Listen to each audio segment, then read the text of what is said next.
Graça e paz da parte de nosso Senhor Jesus.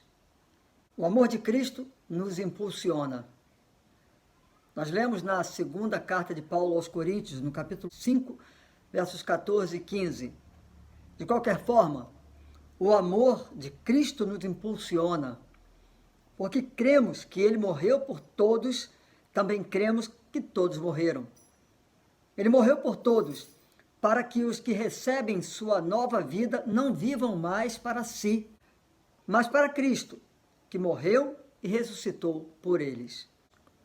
O versículo que diz, o amor de Cristo nos impulsiona, nas versões mais correntes, mais comuns, fala, o amor de Cristo nos constrange. A palavra constrangimento, ela pode ter vários significados. Pode ter o significado de trazer algo em termos de vergonha, de humilhação, mas também tem no sentido de impulsionar, de impelir e até mesmo nos obrigar a fazer alguma coisa. Jesus nos impulsiona a duas questões tremendamente profundas na vida do ser humano: aceitar e a desejar mudanças e desenvolver uma capacidade maior para ministrar amor, para amar. É interessante que os versículos 14 e 15 vêm em resposta ao que Paulo falou no versículo 13. Se parecemos loucos, é para dar glória a Deus. E se mantemos o juízo, é para o bem de vocês. Há uma versão da Bíblia, a Bíblia A Mensagem, traduz de uma forma muito simples o que está nos versículos 13 e 14. Se eu agir loucamente, isso foi por Deus. Se eu agir de maneira sensata, foi por vocês. O amor de Cristo me impulsiona a tais extremos. Seu amor tem a primeira e a última palavra em tudo o que fazemos. Os versículos 14 e 15 nos explicam que Cristo nos constrange porque agora pertencemos a Ele e porque devemos fazer a sua vontade. Nesse sentido, constranger ou impulsionar não tem a ver com algo de humilhação, mas sim algo que pressiona, que impulsiona, que nos impele. O amor de Cristo nos constrange a vivermos para Deus. Quero tratar de duas questões básicas acerca desse amor que nos impulsiona. Em primeiro lugar, o amor de Cristo nos impulsiona a desafios de mudança. Sim, um amor que desafia. O amor de Jesus não é apenas uma coisa que nos faz sentir bem. Esse amor nos desafia a uma mudança. Esse amor nos faz perceber que Jesus morreu por nossos pecados e, com isso, é preciso que quem aceite a Jesus como Senhor e Salvador de sua vida não viva mais para si, para satisfazer os desejos do próprio coração, os caprichos humanos, mas sim para vivermos para agradar a Deus, amar e ser amado. Que coisa maravilhosa! Como é bom quando a gente ama e quando a gente se sente amado. Quem ama e é amado abre mão de muita coisa, cumpre o que está na Bíblia, na primeira carta de Paulo aos Coríntios, no capítulo 13. É um amor sacrificial, é um amor que se abnega, é um amor que se doa por completo. Quando nós amamos e somos amados, nós relevamos tanta coisa, nós perdoamos, nós damos presentes, pensamos em como agradar a pessoa amada, promovemos conforto ao outro, mesmo que isso possa nos trazer um certo desconforto. Enfim, por amor, nós até mesmo nos sacrificamos. Mas quando nós dizemos que nos sacrificamos por alguém, isso está muito distante do que Deus fez por nós em Cristo Jesus.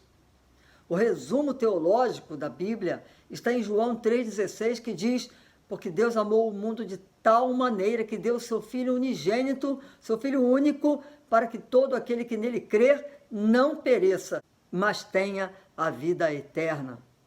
Bem, com isso Deus tem dois propósitos. O primeiro propósito é nos assegurar que em Cristo de fato temos uma vida eterna cheio de gozo, de glória, de alegria, sem nenhum tipo de tristeza, mágoa, dor.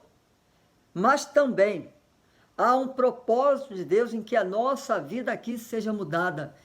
Basta olharmos para o nosso próprio interior, olharmos para dentro do próprio coração, para percebermos quantas coisas precisam de fato serem mudadas. Quando olhamos para dentro de nós, percebemos que normalmente não estamos atentos à mensagem bíblica. Ele morreu por todos nós para que os que recebem sua nova vida não vivam mais para si mesmos, mas para Cristo, que morreu e ressuscitou por eles. Essa é uma grande verdade. Deus tem propósito de mudança de vida para nós. E esse desafio é constante. Esse desafio acontece a cada momento. Como podemos receber tanta vida e gastá-la fora da presença de Deus? Jesus Cristo morreu para que nós tivéssemos uma vida mesmo, vida plena, vida feliz. Uma vida que suplanta os problemas, as dificuldades. Uma vida que nos faz perceber que o amor supera tudo. Quando nós observamos a palavra de Deus, nós vemos que nada merecemos, nunca merecemos, não merecemos nada, nunca vamos merecer nada, mas ainda assim, Deus nos permite a cada dia esse desafio de mudança, para que entendamos o propósito de nossa vida. Não vivermos para nós, mas vivermos para aquele que deu o seu próprio Filho. Eu falei que basta olharmos para dentro do próprio coração para percebermos quanta coisa precisa ser mudada. Mas é preciso olhar também para o alto, para o sublime, para o eterno, para percebermos que nós fomos chamados para uma vida de mudança constante, uma vida que agrade ao coração de Deus, e o amor de Cristo nos impulsiona para isso. Não podemos deixar de lado a intenção do sacrifício de Cristo, trazer mudança de vida para cada um de nós. A segunda carta de Paulo aos Coríntios, no capítulo 5, verso 17, nos diz assim: logo, todo aquele que está em Cristo se tornou nova criação, a velha vida acabou, a nova vida teve início. Então Jesus nos ensina a viver desejando as coisas de Deus e não as coisas da carne, não as coisas do próprio coração. Precisamos entender isso, que a vontade de Deus precisa ser buscada. Nós precisamos viver de acordo com ela. Porque quando nós lutamos contra o pecado, nós vemos que esse impulso do amor de Cristo vai nos levando de mudança em mudança. E percebemos então que é pela graça que isso acontece. Vamos então recapitular até aqui. Jesus morreu para que nós tivéssemos vida. A nossa vida normalmente não vai bem quando nós olhamos para dentro de nós mesmos e não percebemos necessidades de mudança. A nossa vida começa a melhorar, os padrões de vida melhoram, a qualidade de vida melhora, quando nós percebemos as mudanças que precisam ser efetuadas no coração e buscamos em Deus essas mudanças. O amor de Cristo nos impulsiona. Nós precisamos entender que a prioridade na vida do ser humano, na vida daquele que entende o amor de Deus e busca esse amor e se sente constrangido pelo amor de Cristo, exige mudança. Precisamos compreender que essas mudanças são necessárias, são urgentes, e o amor de Cristo nos impulsiona para que elas aconteçam. Em segundo lugar, o amor de Cristo nos impulsiona a amar. Nós somos constrangidos, nós somos impulsionados a amar. Como podemos permanecer distantes, indiferentes ao maravilhoso amor de Deus, que deu seu Filho para que nós, através desse exemplo de sacrifício e amor, aprendêssemos a importância de amar? E cabe aqui salientar de uma forma bem simples, que o amor de Jesus em nossos corações se reflete principalmente na maneira como tratamos as outras pessoas, na maneira como nós vemos e tratamos as pessoas que estão à nossa volta, com quem convivemos.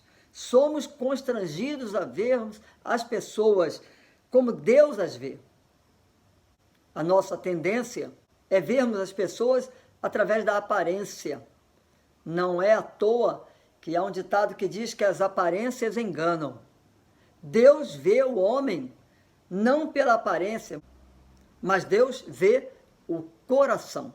No primeiro livro do profeta Samuel, no capítulo 16, verso 7, está escrito: o Senhor, porém, disse a Samuel: não julgue pela aparência, nem pela altura, pois eu o rejeitei.